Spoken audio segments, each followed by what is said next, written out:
बाळकृष्णानंद hall त्यांच्याकरता तो विषय मर्यादित आहे. मुक्ती मिळणे हा अवघड विषय आहे. आपण सहज सहज त्याची चर्चा करतो. म्हणजे मुक्तीचे काही श्लोक असतात, मुक्तीचे सगळं जग नसतं. बाहेर गेल्यावर आपल्याला वाटतं अरे आपलंच काहीतरी चुकते, एवढा अवघड विषय आपण बोलतो. बाहेर तर काही नाही तसं, म्हणजे बहुतेक आपलंच काहीतरी चुकते, आपण व्यावहारिक बोललं पाहिजे असं वाटतं. आणि त्यांच्यात पण आपण बोलायला लागलो की काहीतरी मोठं मोठं बोलतो, त्यामुळं त्यांनाही आपलं कळत नाही ना आपल्याला असा विषय आहे. त्यामुळं बाळकृष्णानंद सद्गुरूंनी हे जे आपल्याला विषय दिलाय किंवा जे ज्ञानाचा जो पायंडा घातलाय, तो पायंडा सगळ्या जगाच्या वेगळा असेल कदाचित, पण तोच पायंडा मुक्तीला मुक्ती साध्य करण्याजोगा आहे आणि मुक्तीला पाठीमागून खुश करण्याजोगा आहे. त्यामुळे जे साधक आहेत त्यांना हे ज्ञान प्रिय आहे. बरोबर. आपल्याला शुक्रवार दिनांक किती? 22 शुक्रवार दिनांक 22/11/2024. एक महिना गेला की साल बदललं. मला भीती वाटते. भीती नाही वाटत तसं, भ्यायचंय काय त्यात, पण आता वय वाढत चाललंय. भ्यायचं नाही, भ्यायचं ज्याने दिले त्याच्या हाती सोपवायचं, एवढंच आहे. चेंज आहे, बाकी काय. आत्मा हा अमर आहे, एक देह सोडून दुसऱ्या देहात फक्त जाईल, बाकी काय होणार नाही. कळलं? बरं, ठीक आहे. उगीच वेगळे वेगळे विषय नको काढायला. तेव्हा मुक्ती हा जो विषय आपण बोलत होतो, मुक्तीचं काय सोपं आहे तसं, आणि अवघड पण आहे असं म्हटलं तरी चालेल. अनेक माणसं मुक्त होण्यासाठी विचार करत बसतात. काय करतात? काय? या सगळ्या जंजाळातून कधी माझी मुक्ती व्हायची कोणाला ठाऊक. पहिला विचार म्हणजे संसारातून मुक्ती होईल का? कधी व्हायची? तसे नाहीच होणार. बरोबर. तेव्हा या सगळ्या जंजाळातून माझी मुक्ती कधी होईल असं आपण म्हणतो नेहमीच. तशी काय मुक्ती वगैरे काय होत नसतं. मुक्त होणे याचा पहिला मूळ अर्थ काय बघा? काय मुक्त होणे म्हणजे काय अर्थ आहे? मोकळं होणे. बरोबर, मोकळं होणे. पण काय अर्थ म्हणजे व्याख्या काय? इच्छा नसताना म्हणजे कुठल्याही विषयात न अडकणे, पुढे कुठल्याही विषय सर्वेश्वराशी एकरूप होणे. वाटतं बा मला तुमचं सगळं झालंय, माझंच काय झालंय. तुम्हीच सांगितलेलं आम्ही सांगणार, काय येते. बरोबर आहे. वासना रहित जे जाणं आहे त्याला म्हणायचं मोक्ष किंवा मुक्ती. काय रहित? वासना रहित. ईश्वराचं होऊन ईश्वरासाठीच जगणे, ईश्वराचं होऊन राहणे आणि ईश्वराला स्वतःला समर्पित करणे, याचं नाव मोक्ष. व्याख्या लिहून घ्या. ईश्वराचाच अभ्यास करायचा, ईश्वरासाठीच जगायचं किंवा ईश्वराचाच विषय बुद्धीत घ्यायचा आणि ईश्वरासाठीच नंतर जायचं, याचं नाव मोक्ष. कारण ईश्वरासाठी म्हणजे त्याचा अर्थ असा की त्यांचाच संग धरून आपला श्वास समर्पित करणे म्हणजे मोक्ष. आज आपल्याला विषय पाहायचा आहे की मोक्ष आहे तरी काय, नेमकं काय. तुम्हाला माहिती सर्वांना, मी काय वेगळं सांगायला नको, तुम्हाला माहिती. मोक्ष मिळवणे म्हणजे नेमकं काय? अवघड या संसारात अवघड आहे. अवघड डोंगर घाट पुढे गुरुबिन कोण अवघड आहे सगळं. अवघडाच्या नादाला एक तर लागायचं नाही, लागलं तर सोडायचं नाही. लक्षात ठेवा. अवघडाच्या नादाला लागलं तर बस, एवढं सोडायचं नाही, एवढं लक्षात ठेवा. कुठेतरी ते अवघड आपल्यासाठी सोपं होईल आणि आपण ती दरी ओलांडून पलीकडे जाऊ शकू अशी खात्री बाळगा. गुरूंच्या साधकांनी सर्वांनी खात्री बाळगा. तुमच्यासाठी काहीच अवघड नाही, कोणतंच. म्हणजे संसार हा तुमच्यासाठी अवघड नाहीच, नाही के बरोबर. तुम्हाला भीती वाटत असेल मधून मधून, अगो बाई हे झालं माझ्या हातून, आता कसं करू, असं काय बाळगू नका. जे जे स्वहस्ते कर्म होईल जे जे ते ते काय करायचं आहे. अर्पण करा. हे प्रभुराज, हे माझं नव्हतंच, तुम्ही काय करून घेताय ते तुम्हाला माहिती, आणि म्हणून जे जे माझं नाहीच ते मी तुमच्याच चरणावर अर्पण करते. माझं माझं म्हणूच नका कधी मनात. आता आली का पंचायत? किंवा म्हणलात तरी असं म्हणा की हे माझं नाही, हे तुमचंच आहे. तेव्हा तुमचं जे आहे, तुम्ही जे पृथ्वीवर पाठवले त्याची फार काळ, म्हणजे काही काळ जबाबदारी माझ्याकडे तुम्ही दिली होती, पण यांना योग्य मार्गाला लावणं हे आपल्या कृपा प्रसादाशिवाय होणार नाही, अशी सतत विनंती करा. सतत विनंती हीच मोठी भक्ती आहे. आम्ही काय केलं भक्तीमध्ये? सारखं काय हात जोडून बसले नाही मी, कारण कामं असतात मनुष्याला. मनुष्य प्राणी हा असा आहे की जो सतत इतरांवर अवलंबून आहे. आहे की नाही? आमच्या गुरुजर ताईंना विचारा कसं अवलंबून. सगळ्याच गोष्टी अवलंबून आहेत.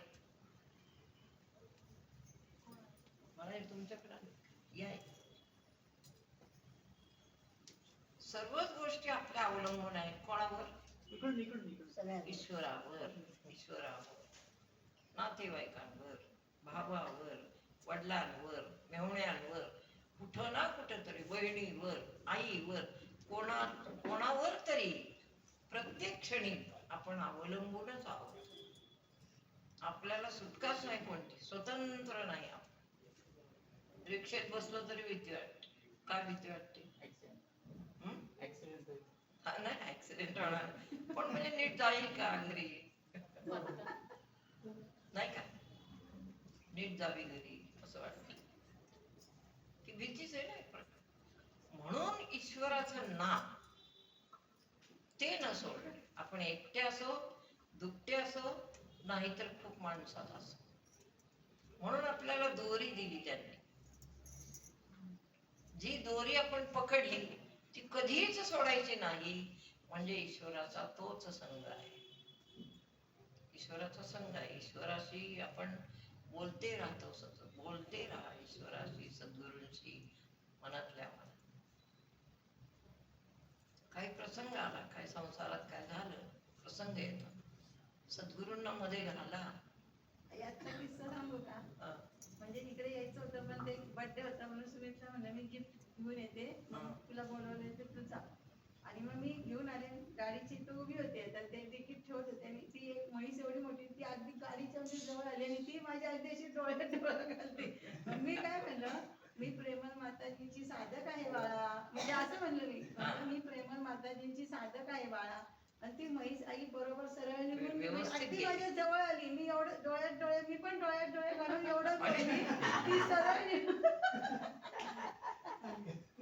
हे हुशार हुशार असं साधक पाहिजे.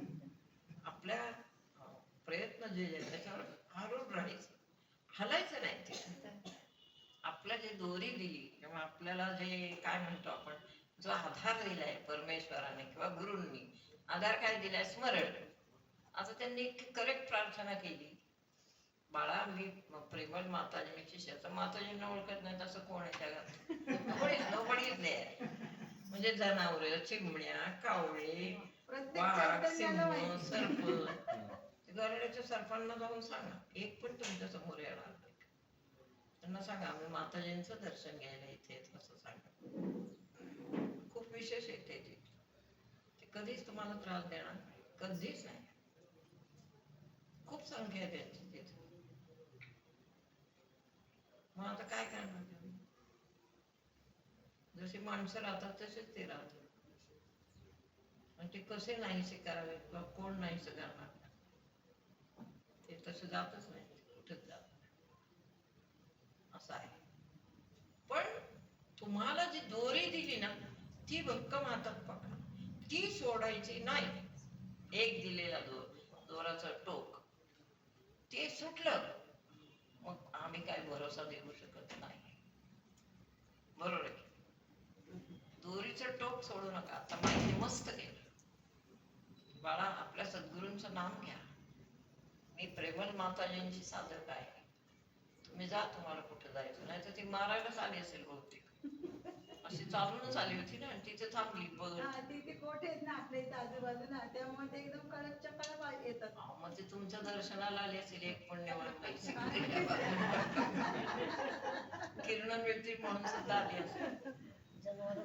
आणि त्यात तुम्ही असं सांगितल्यावर गेली विचार, ती पुण्य पावन झाली. असं आहेच. पूर्वीचे ते कोण स्वामी होते, त्यांच्या पुढं माजलेला रेडा थांबायचा. नाही बरायचं तर आहेच उदाहरण. रेडा आहे तो रेडा किती असा आणि प्राणी. गजानन महाराजांचं पण नाही का, ती गाय होती ती तिला वैतागले होते. घोडा माऊलींच्या तिथे तो काय काय बोललं ते काय सांगा ना. ज्ञाना, त्याचं नाव ज्ञाना. मग ते सगळे वाचन वगैरे करणारे, जे पठण करणारे आहेत संस्कृत ग्रंथ, त्यांनी त्यांना अडवलं. म्हणजे काय, तू म्हणतोस ना सगळ्या जगात एकच परब्रह्म आहे, बंधन आहे ना, बंधन आहे. एकच परब्रह्म सगळ्या जगात आहे. आता तुझा जो दावा आहे, तुझं नाव काय म्हणले, ज्ञाना. तो पण ज्ञानाच रेडा आहे, त्याला बोलवायचं. असं असतं, प्रत्येकाच्या प्राणात प्राण जाणे ती भक्ती आहे, सूक्ष्म. पृथ्वीवर मीच सगळीकडे व्यापून आहे, शेवटी इथं भक्ती येऊन थांबली पाहिजे. I am there, not anybody. ही भक्तीचं व्यापक रूप आहे. तिथपर्यंत प्रत्येक साधक आला पाहिजे. होईल, सगळेजण तुम्ही या तिथपर्यंत, काळजी नाही. कळत ज्ञाना म्हणजे त्याला तोही ज्ञाना हसले चल बोलवा, त्याला बोलवलं. ज्ञानोबा म्हणजे पट्टीचे होते, तयारीतच होते काहीतरी चमत्कार. तो आला ज्ञानाजवळ, म्हणले की तू आत्ता जे संस्कृत म्हणत होतास ते परत ज्ञानोबाऱ्यांनी म्हणायला सुरुवात केली. वेदाचा पहिला धडा थोडं झालं की ज्ञानोबाऱ्यांचं त्यांनी तोंड दाबलं. म्हणले आता बघू काय होतंय. पुढचं अक्षर रेड्याने उच्चार, पुढचं अक्षर पण तो चुकला. लक्षात इतकं ज्ञानोबाऱ्यांनी दाखवून दिले की प्रत्येक गोष्टीत ब्रह्म आहे. प्रत्येक मनुष्यात, प्रत्येक जनावरात, प्रत्येक जीवात परब्रह्म वास करतो. ती मुंगी असो, रेडा असो, पक्षी असो, वानके कोणी असो. हे खूप घेण्यासारखं आहे. आपलं ज्ञान इतकं उच्च न्यायचं आहे आपल्याला, कळलं? ही उंची सांगते मी आज तुम्हाला, कारण आपला विषय तो आहे. आणि आता किती ऐकून ऐकायचं, आता उंचीच काय. मग असं झालं की 3 वर्ष 4 वर्ष 10 वर्ष किती वर्ष झाली, पुष्कळ वर्ष झाली. म्हणजे आता इथपर्यंत यायला हरकतच नाही. बुद्धी इतकी वर्ष आपण ऐकतोय की आता पूर्ण, म्हणजे काय म्हणतो आपण त्याला, डबल ग्रॅज्युएट, टिबल सगळं झालं आता, PhD चा वर. रेडा बोलू लागला वेद, आणि तो सर्वांनी ऐकला कान भरून. मग माऊलींना एकदम खांद्यावर उचललं, मग ते पुढचं सगळं झालं. कोणीतरी मला एका ताईंनी परवा फोनवर सांगितलं, माताजी आता तुम्ही प्रगट व्हा, तुम्ही प्रगट व्हा. मला काय अर्थ, प्रगट म्हणजे काय, आता मी आहे तशीच राहणार आहे. प्रगट व्हा म्हणजे काय, प्रगट व्हायचं म्हणजे काय, तुम्ही सांगा. मी तर प्रगटच आहे. पण असं वाटतं त्यांना म्हणायचं असेल की सगळीकडे असं कळलं पाहिजे. प्रसिद्ध व्हा, हे बरोबर, प्रसिद्ध होता कळलं का. म्हणून रेड्यामुखी वेद बोलविला, पुढं गर्व द्विजांचा हरविला, असं आहे. म्हणून अशा मनुष्याची कीर्ती हळूहळू जाते. एकदम कोणाला बोलवायचं नाही, त्याला सांगायचं नाही मी परब्रह्म आहे, मी अमुक आहे, तसं सांगितलं तर कीर्ती जाईल, हळूहळू जाईल. असं आहे. म्हणून परब्रह्म तूच एक. केव्हा लिहिलं गेलं ते, हा देह परब्रह्म झाला तेव्हा ते परब्रह्म समजलं, कळलं.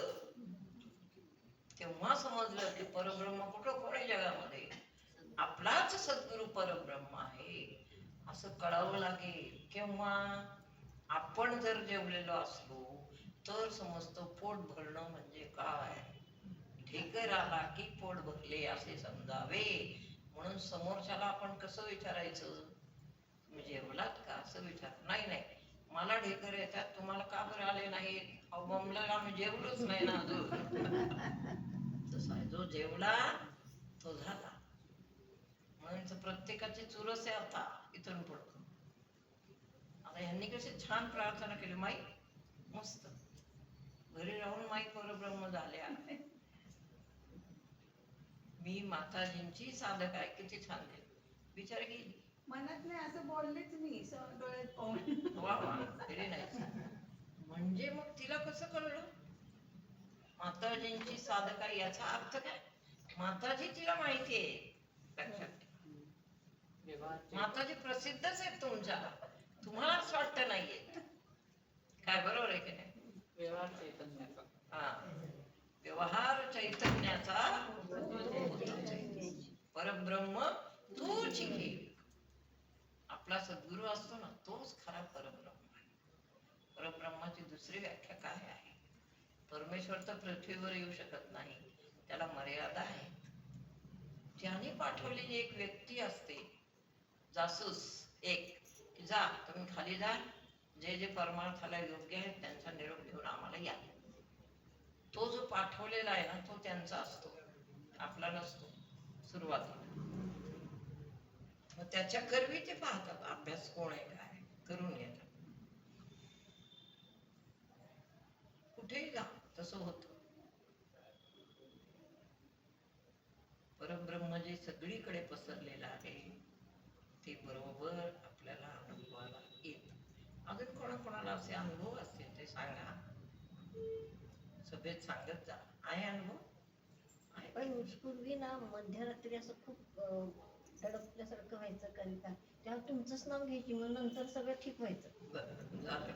पुढं अनुभव असे खूप असतात आपल्याला.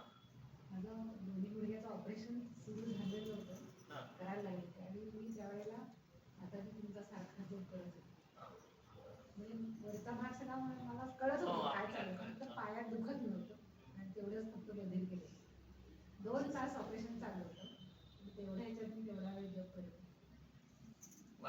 त्यामुळे सगळ्यांना असं वाटतं की तुमची रिकव्हरी लवकर कशी झाली, कारण बाकीचे माझ्या भाऊजाईचे वगैरे 8 महिने झाले पण अजून तिला एवढं रिकव्हर झालेच नाही. हा फरक नाही. डॉक्टर सुद्धा थकीत होता की बाबा काय झालं इतक्या लवकर कशा काय. दुसऱ्या का तिसऱ्या त्या घरातल्या घरात चालल्या असं त्यांनी मला सांगितलं. म्हणजे डॉक्टर की पुढे गेलेलीच आहे, पण त्यांनी जी शक्ती इथे घातली त्या शक्तीत आपली शक्ती आहे, दैवी शक्ती आहे आणि गुरुशक्ती आहे. गुरुशक्ती मिसळली की मनुष्य ताबडतोब काय लागतो. तुम्ही बघा भक्त सगळे आहेत पृथ्वीवर, खूप भक्त आहेत. पुण्यात काय थोडे साईबाबांच्या आहेत, स्वामींच्या आहेत, दत्तांच्या आहेत, अजून कुठल्या गोंदवल्याचे आहेत, अजून कुठले तरी राहिले महाराज, शंकर महाराज, स्वामी सगळे आहेत. स्वामी समर्थांचे ते जास्त आहेत. सगळे आहेत.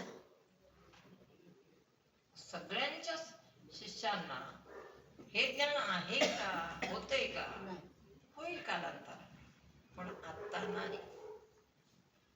एकदा एक स्त्री म्हणजे आपल्यातलेच होत्या त्या, पण नेहमी त्यांना यायला मिळत नसे.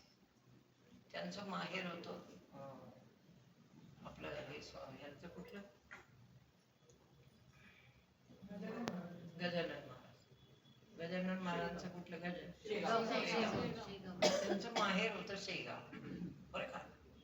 त्या माहेर शेगावला गेल्या आणि मनातून मला मानत असत. शेगावला गेल्या, मला काही सांगितलं नव्हतं त्यांनी की बाबा मला तुमच्याकडे यावंसं वाटतं का, मी येऊ का, काय सांगितलं नव्हतं. फक्त मनात मानायचं. आणि शेगावला गेल्या. तिथे एक पद्धत आहे की गावकऱ्यांना खाली समाधीच्या तिथं सोडत असत त्या, तसं यांनाही सोडलं. या तिथं मांडी घालून बसल्या ध्यानाला, अनुग्रहित नव्हत्या काय नाही.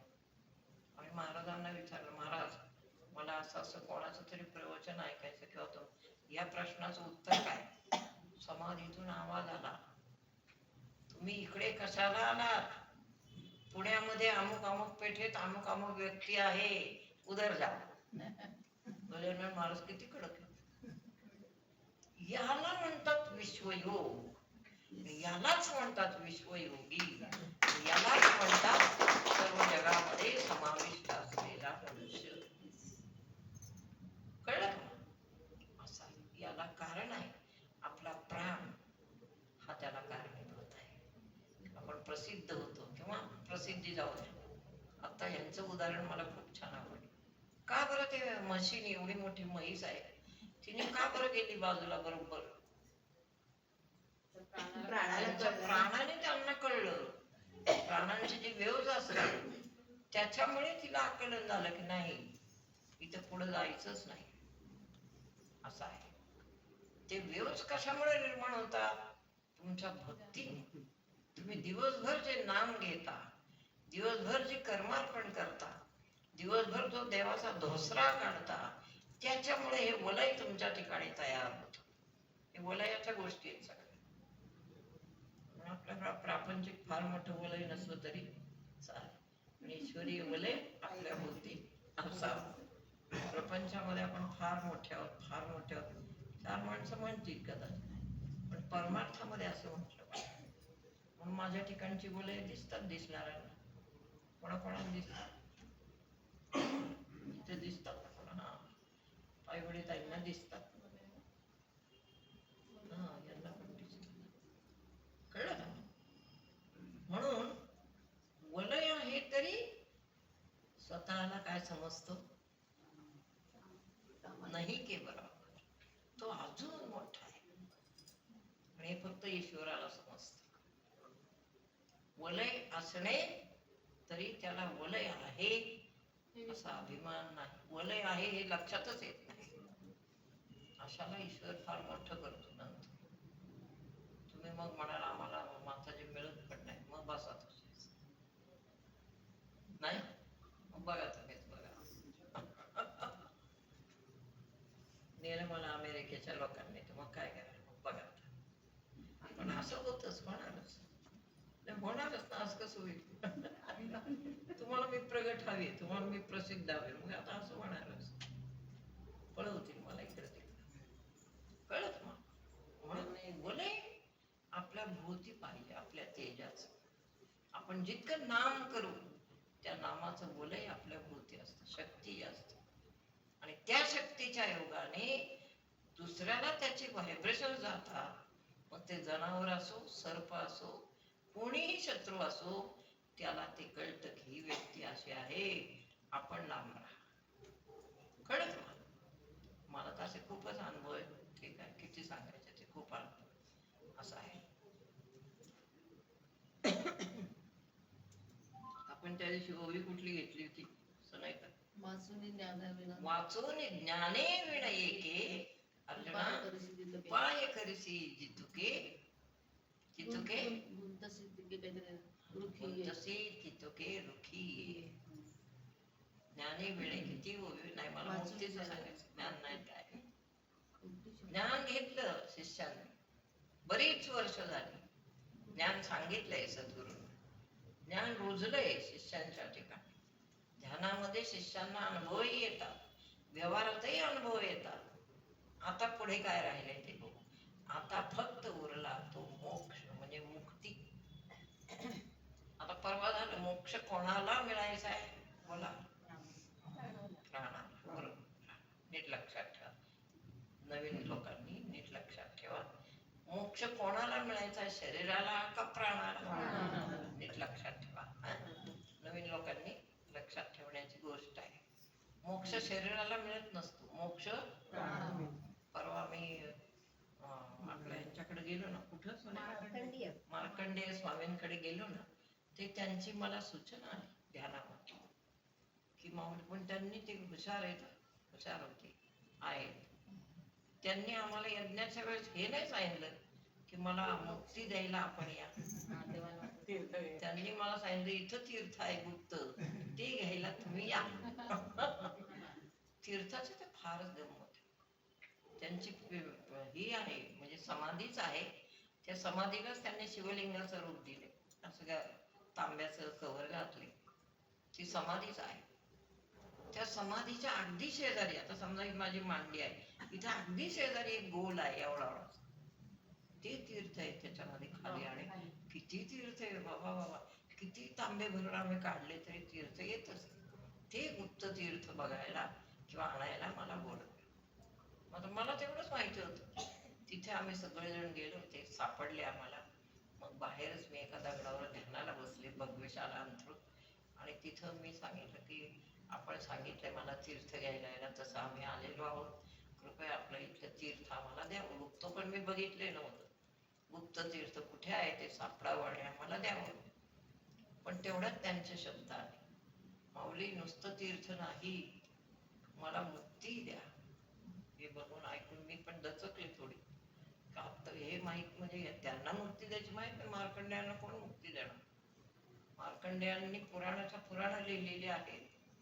मार्कंडेय अत्यंत महत्वाची व्यक्ती आहे पुराणात. त्यांना मुक्ती देणार कोण? माहित नाही. ईश्वराने अधिकार माझा वाढवला असेल तर मला माहित नाही. पण मार्कंडेयांसारख्या उत्तम विभूतीने मला निरोप धाडावा की माऊली मला मोक्ष द्या, मला मुक्ती द्या. आता त्यातलं तुम्हाला हे सांगते, काय तत्वज्ञान सांगते. तत्व काय? मोक्ष मिळतो कोणाला? कोण सांगते? कोण? प्राणाला. प्राणाला. मोक्ष शरीराला नसतो, लक्षात घ्या. जी हवा त्यांनी जन्मता आत भरलीये, त्या हवेला मोकळीक पाहिजे. शरीर पंचमहाभूतांचं आहे. शरीराने समाधी घेतली, ते पंचमहाभूतांचं शरीर तिथेच गेलेलं आहे. त्याची सगळी ढेकळं झाली, ढेकळं विलीन पण झाली. असंच आहे ज्ञानोबा माऊलींचं. त्यांनी सांगितलेलं एका ठिकाणी की शरीराने आता मी नाही, एवढा मोठा तेजाचा गड्डा खाली आहे, त्याचा प्रकाश वर भक्तांना पुरेसा होतो. That's like that. हे स्वामी तेजाने होते प्राण. आणि प्राणाला कोंडलेलं सहन होतं का? नुसतं हॉल बंद करून जा बरं 2-4 तास. समजा मी इथे एकटी बसले, 2-4 तास किंवा रात्रभर कोंडलं, सहन नाही होत. असं होतं कधी एकदा मोकळ्या वातावरणात जाईल. तसं खाली समाधीच्या एवढ्या एवढ्या भागामध्ये, 3x3च्या भागामध्ये एखादा मनुष्य बसला, हजारो वर्ष गेली. आणि आता आणि तसे ते राहतात. पण आता घोर कलियुगाला सुरुवात झालेली आहे. त्या घोर कलियुगामध्ये ही माणसं त्या जमिनीत बसू इच्छित नाही. तेव्हा त्यांनी तिथेच मला सांगितलं, माऊली माझे प्राण मुक्त करा. मला नवीन होतं. नवीन म्हणजे मुक्ती मी खूप लोकांना दिली आतापर्यंत, पण मार्कंडेयांचं मला नवीन वाटलं. मला खूप आश्चर्य वाटलं. मग मी जरा हेच झाले थोडीशी. मग पुन्हा एकदा विचारलं, काय करा? मुक्त करा? ते म्हणलं मला मुक्त करा, मला जायचंय आता.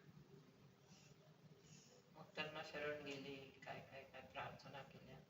मग तिथं गेले. मला भीतीच वाटत होती आधी की हे खरं आहे का खोटं आहे, पण नाही, वरून जी आज्ञा आली ती खरीच असते.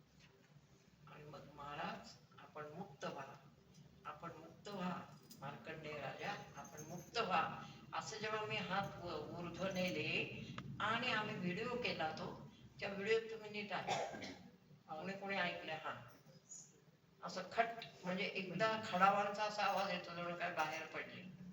1 2 3 4 चौथ्यांदा मोठा आवाज झाला. ऐकलं ना?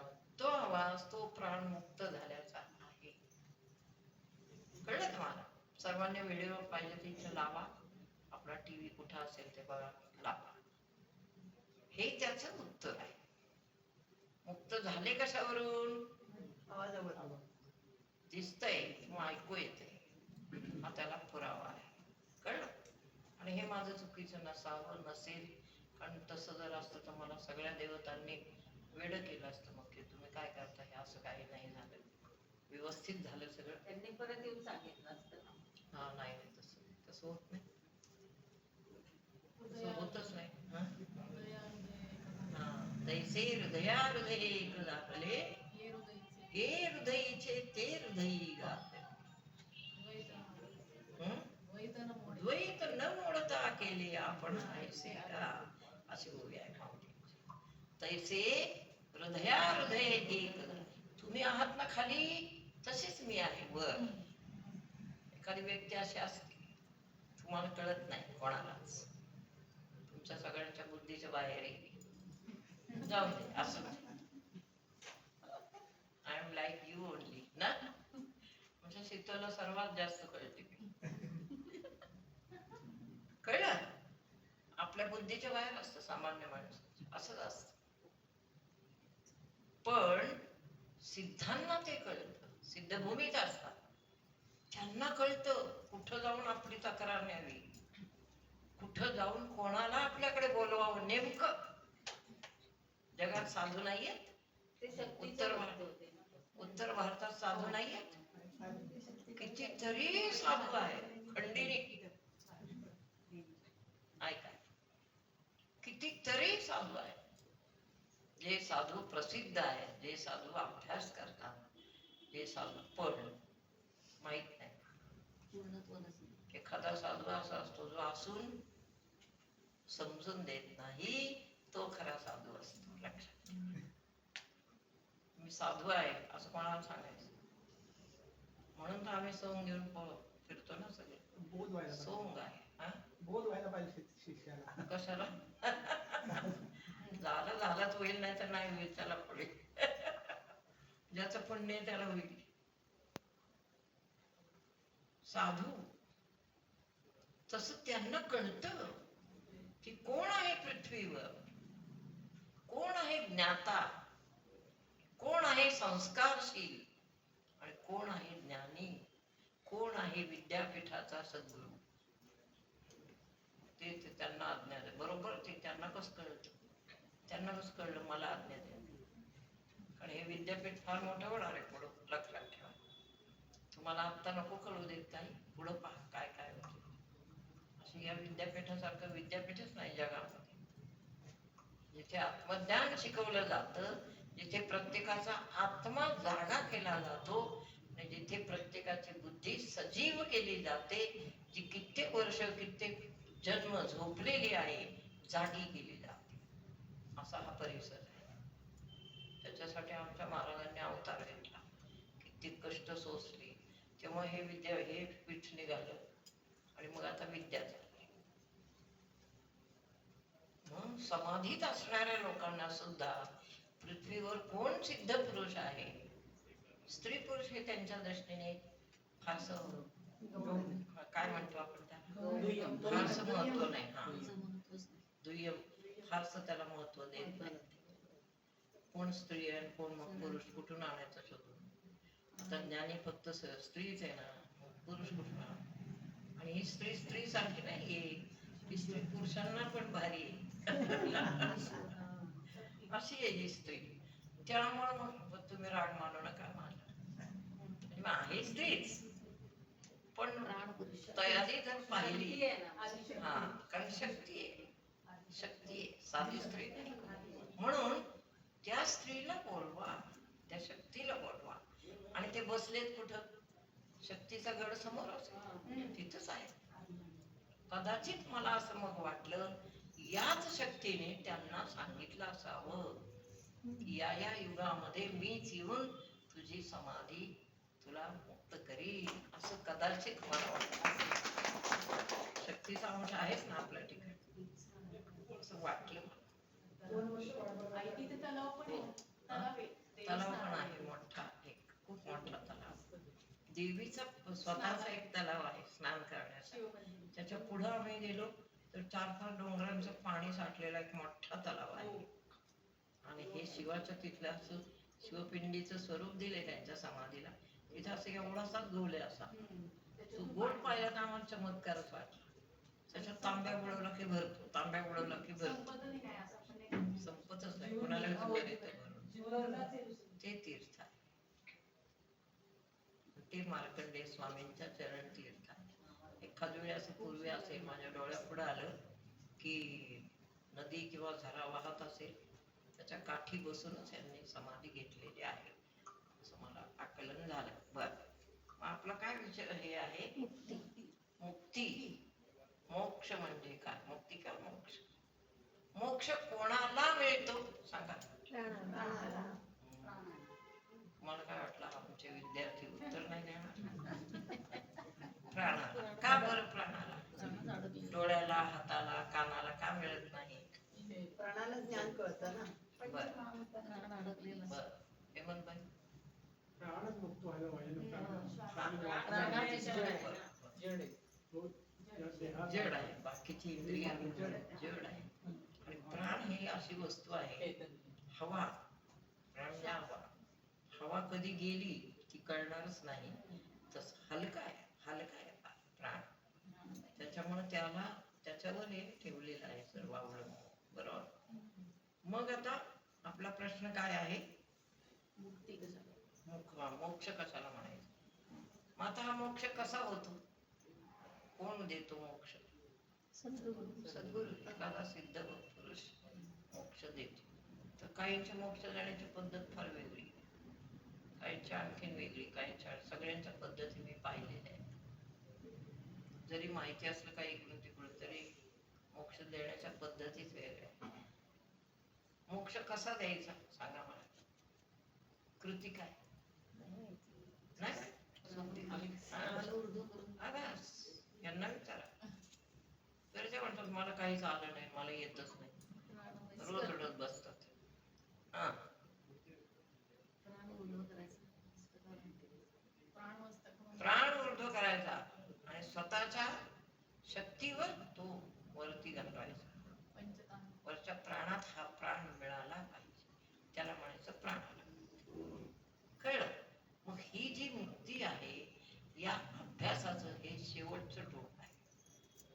ते करण्यासाठी, कारण मुक्तीने काय होतं माहिती का? मुक्तीने जन्म नाही रे आणि तुका म्हणे माझी. मुक्तीने एकच होतं, जन्म नाही. जन्म मरणाच्या कचाट्यातून आपण कायमचे मुक्त होतो. एखाद वेळी जर आपण मागितला जन्म किंवा श्रींना वाटलं किंवा म्हणजे त्याला देवाला वाटलं की नाही यांना जगाच्या कल्याणाला, संतांच्या विभूती यांना जाऊ द्या आता खाली, तर जन्म मिळतो. बाकीचं मग काही नाही. कळलं? मग मुक्ती घेऊन आपण कुठे जातो? आता आली का पंचायत? कुठे जातो? स्वरूपात होऊन टाकतो.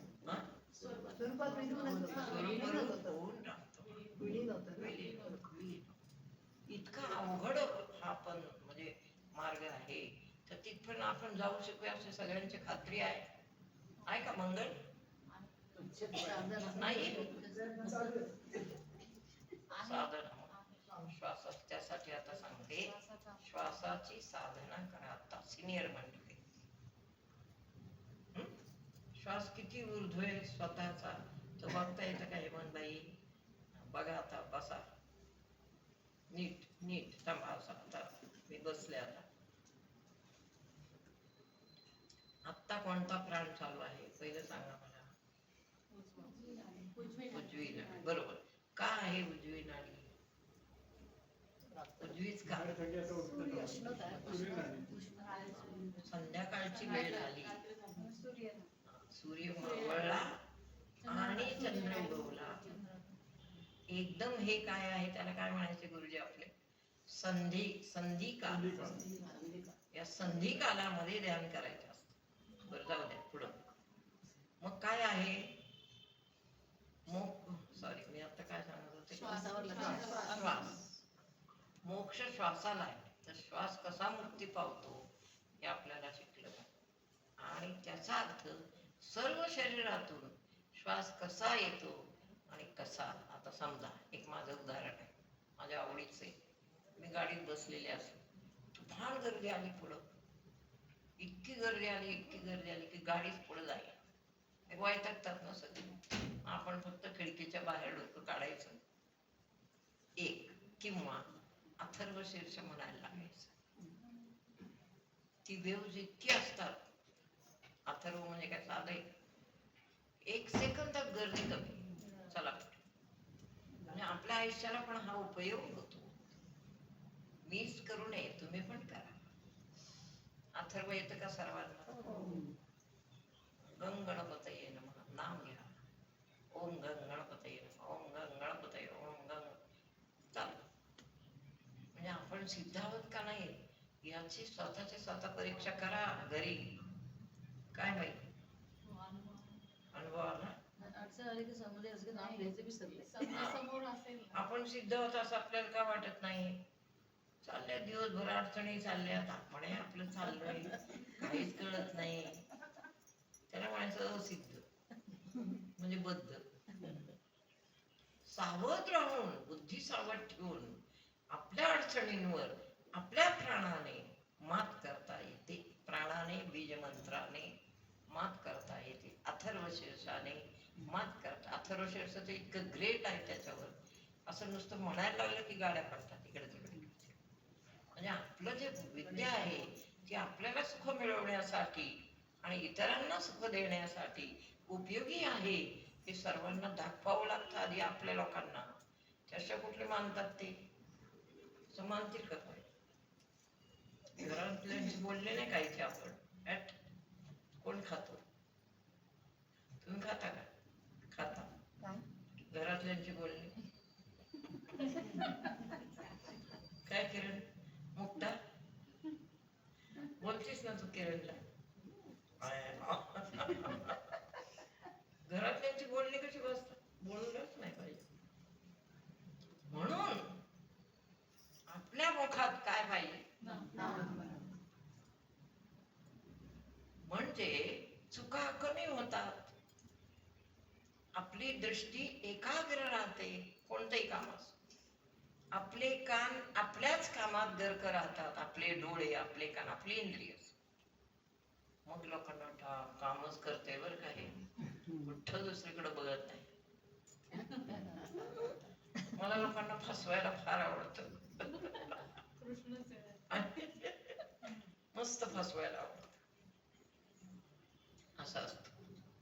म्हणजे लोकांना फसवणं आहे समजा गंमत म्हणून, पण लोकांच्यात राहून आपली विद्या सफल करणे आहे. त्याला म्हणायचं मोक्ष. हरिपाठात काय आहे मोक्ष म्हणा? कोण म्हणते? मनोमार्गे गेला. बऱ्यांना फार राग आहे मनोमार्गे गेल्याचा.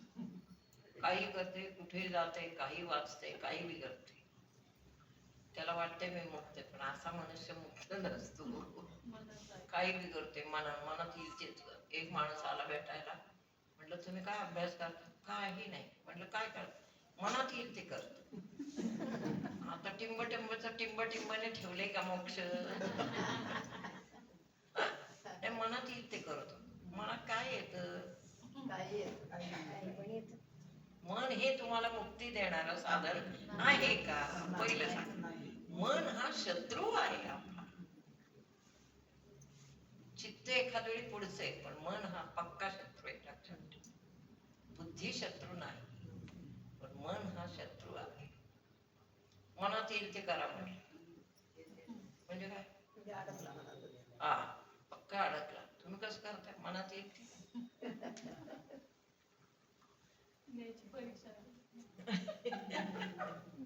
मनात येईल ते केलं म्हटलं. मग काय केलं? मोक्ष मिळाला. मोक्ष आमचे तुकाराम महाराज याच्यापेक्षा वर आहे.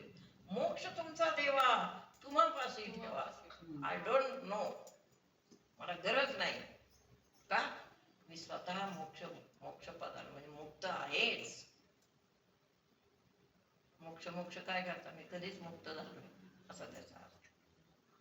मोक्ष काय करताय? मोक्ष कधी शिकायचा आहे? मी कधीच मोक्ष पदाला गेलेलो आहे असं महाराजांचं. ते बरोबर आहे. कशाचा मोक्ष? आत्ताशे सांगताय आम्ही विमानात बसून गेले ते बिचारे, तरी हे अजून मोक्षच करतायत. कधी व्हायचा मोक्ष? ते मोक्षाला गेले, देवही आले, विमानातही बसून नेलं. मी म्हणते हल्लीच्या याच्याकडे नसेल नेलं. 100% माझा विश्वास आहे, पण नसेल नेलं असं आपण गृहीत. कोणत्या विमानात बसून गेले? बोला सिनियर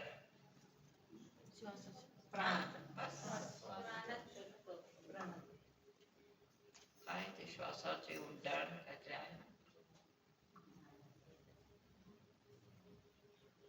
श्वास हे विमानच आहे, स्फुटनिक. आपल्या शक्तीने आपण ते इथून उडवलं आणि त्या विमानात जणू काही रॉकेट, त्या रॉकेट मध्ये प्राण बसून चालला. दॅट इज हे विमान नाही. मला सांग, कोणत्या विमानात महाराज बसले? माझ्या अंगावर शहारे आले. कोणत्या विमानात बसले? ते गरुडच आला पाहिजे का? असा असा असा का? हे ठीक आहे, हे भक्तीचं नाही, एकदम ठीक आहे. पण महाराजांची तशी होती स्थिती, इतकी स्थिती होती एका सामान्य मनुष्याची. इतक्या स्थितीला ते पावले होते, इतकी तयारी प्राणाची केली होती. विठ्ठलाला म्हणतात, विठ्ठला बहु आवडसी मनापासून. खलास, ही भक्ती. मला आणि भक्तीतून जायला फार आवडत, हे नाही आपल्याला आवडत. बहु आवडसी मनापासून, बहु आवडती जीवा मनापासून. हा. आणि सद्गुरूंचं काय बोलाय की आपल्या चरित्रात एक पहिला अध्याय बोला.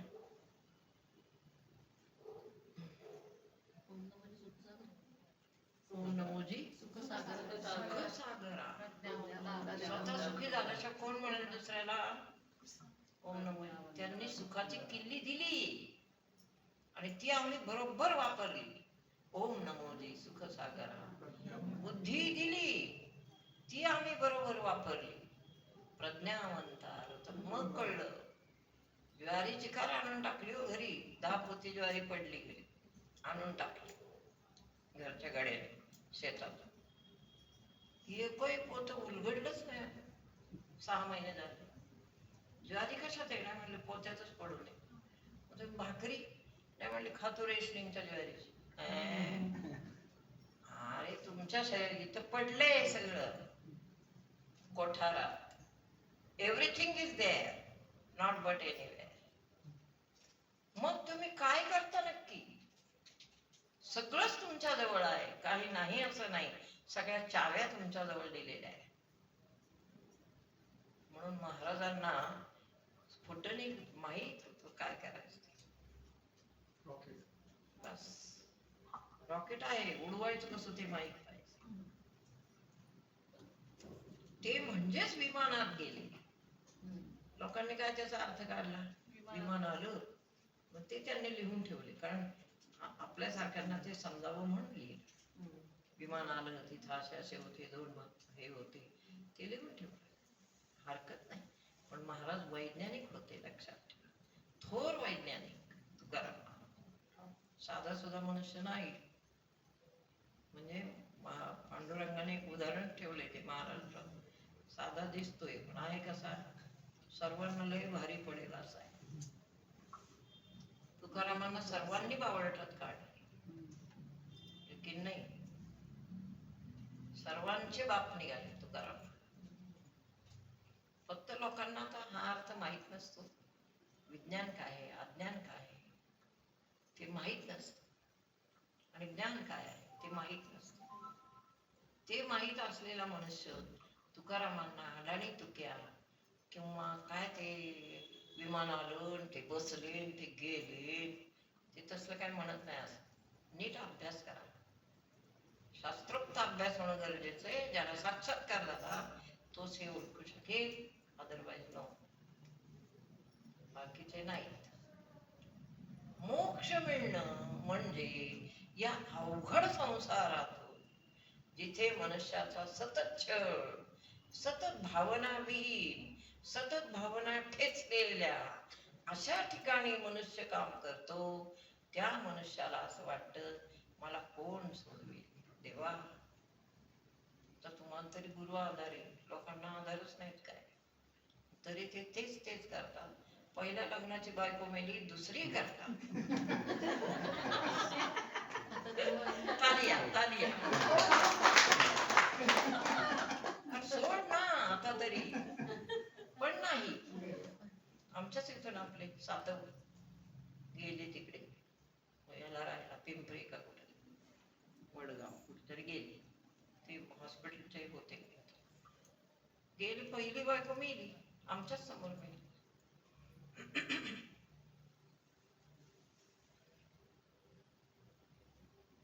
आमचे गुरु तिला पाहायला आले होते, त्यांची शिष्या होती. प्रसूनची ना ती? सातवांचे मेसेज. आणि एकदा सांगू का तुम्हाला सगळी गोष्ट छान छान. ससूनमध्ये मी पण होते तेव्हा. ही शिष्या झाली त्याला आम्हाला 6 वर्ष उलटून गेली होती. काय झालं? नाही ते रेकॉर्डिंग होईल सगळं. कुठे? हो ते याच्यात ना हा उद्या विचारलं का त्याला? YouTubeला असतं ना म्हणून. आता आपल्याला कोण ऑब्जेक्शन झालं? मला फॅनच बंद आहे वाटतं. हा करू काय रवी भाऊ? आमचा शंकर गेला तर कोणी आमची काळजीच घेत नाही. हट. हा, ठीक आहे. या इकडं इकडं बघवा. शंकर शिवाय कोणी नाही काळजी घेणार. हा भरपूर आहे. हा, बरं वाटलं. चल काय बोलत होतो आपण? सातव आजारी होत्या. मी माझी गंमत सांगते आता, मग ती सांग. सद्गुरुनाथ भेटायला आले, त्यांची शिष्या होती. त्याच्या आधी एक गोष्ट सांगते.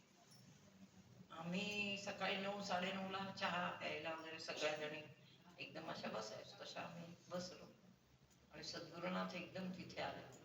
डॉक्टरने सांगितलं तर ब्लड चेक करा वगैरे, तर ते तिथे आले. मग बसले. आम्ही म्हटलं चहा वगैरे घ्या थोडा. ब्लड घेतलं पहिल्यांदा, नंतर चहा लावला. तिथं त्या आल्या, त्या बाई सातवांच्या पत्नी. त्या पण नर्सच होत्या. तिथे माझ्याच समोर किंवा गुरुजींना त्यांनी विचारलं, स्पष्ट विचारलं. चांगले म्हणजे गुरुजी एक अट आहे माझी.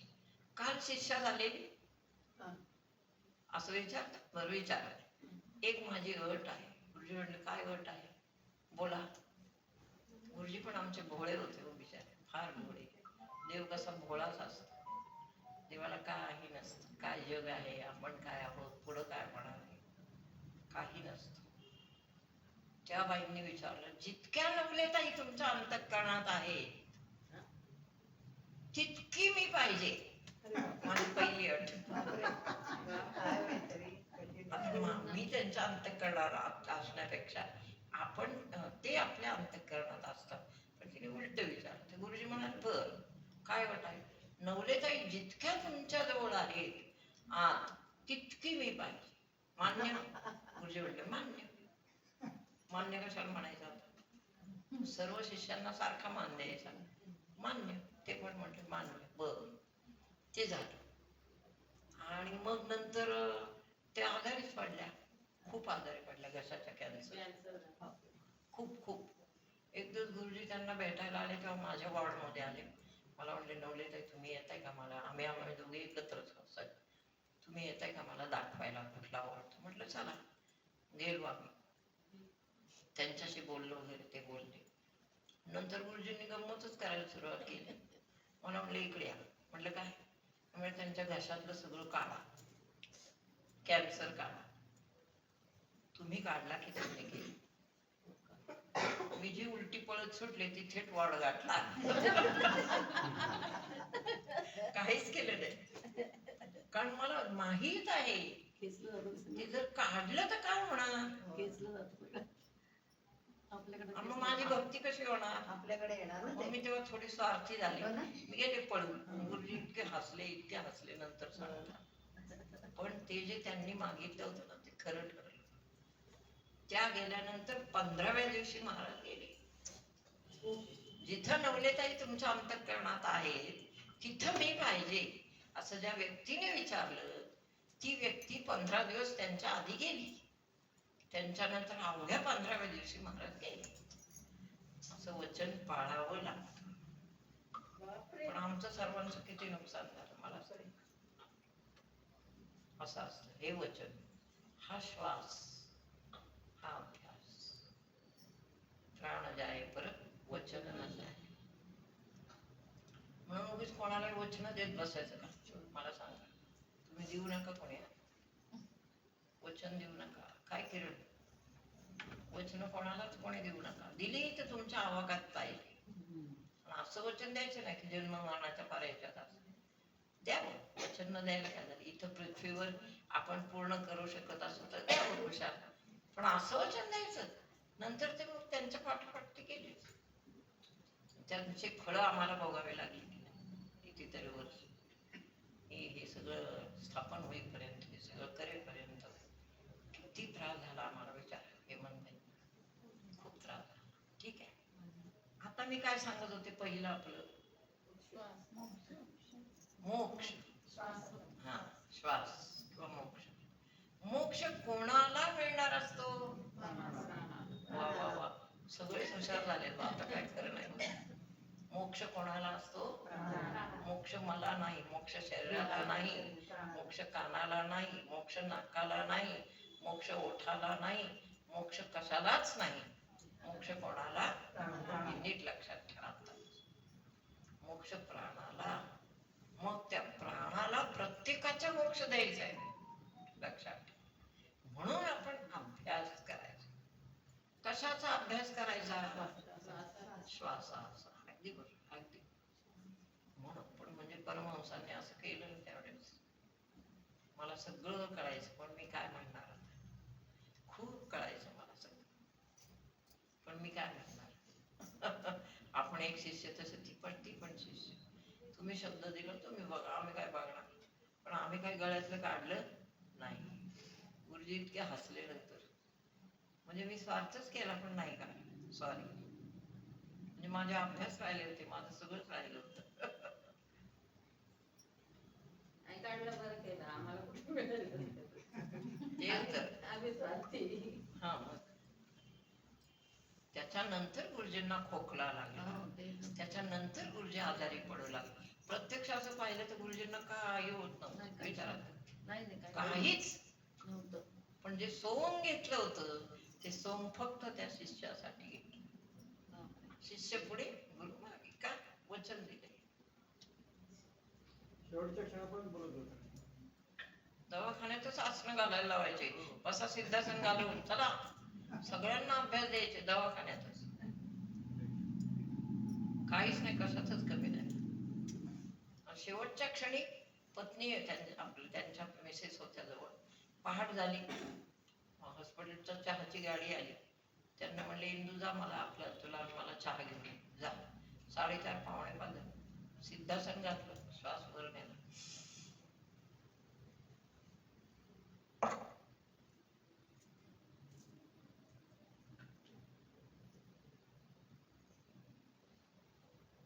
श्वास वर नेला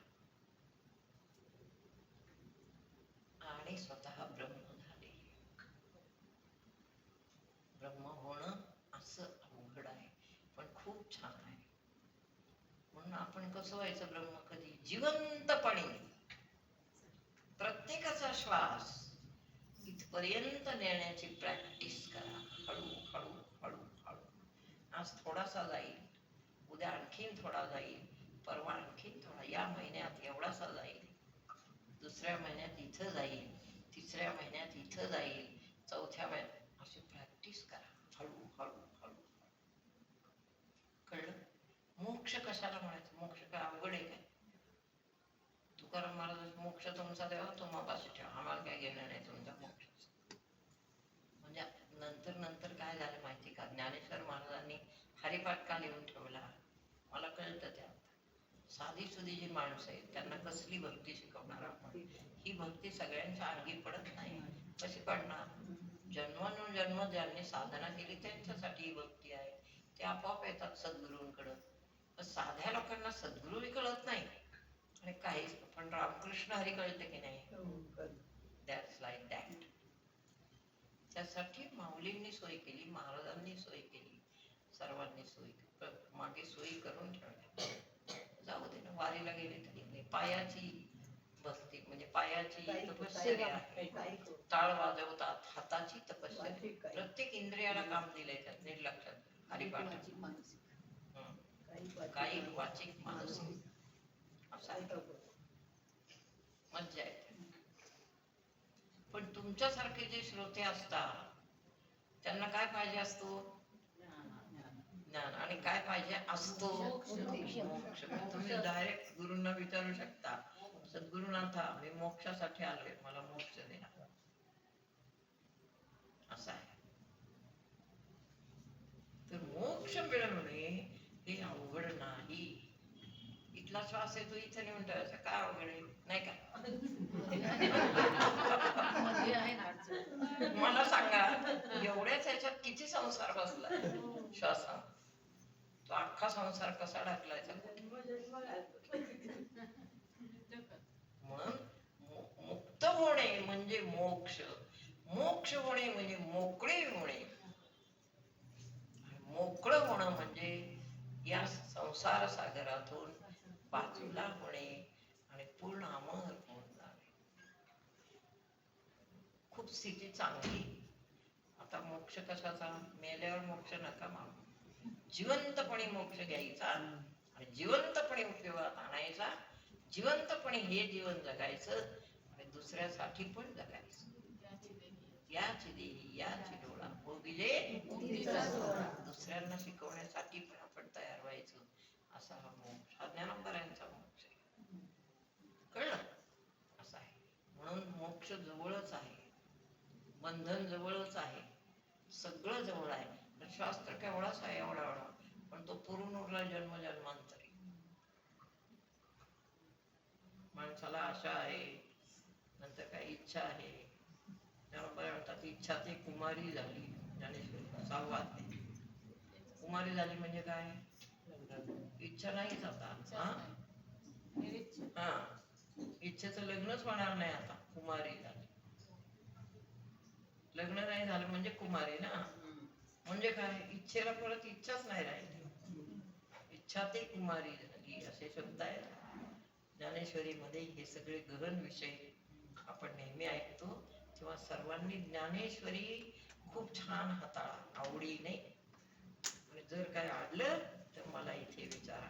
पुंडलिक वरदा हरी विठ्ठल श्री ज्ञानदेव तुकाराम ज्ञानेश्वर महाराज की जय, पंढरीनाथ भगवान की जय, सब संतन की जय, श्रीमद सद्गुरु ब्रह्मानंद स्वामी महाराज की जय, परमहंस समर्थ श्री सद्गुरु बाळकृष्ण महाराज की जय, परमहंस सकल सौभाग्य संपन्न वज्रचूड़े मंडित अनंत कोटि ब्रह्मांड नायक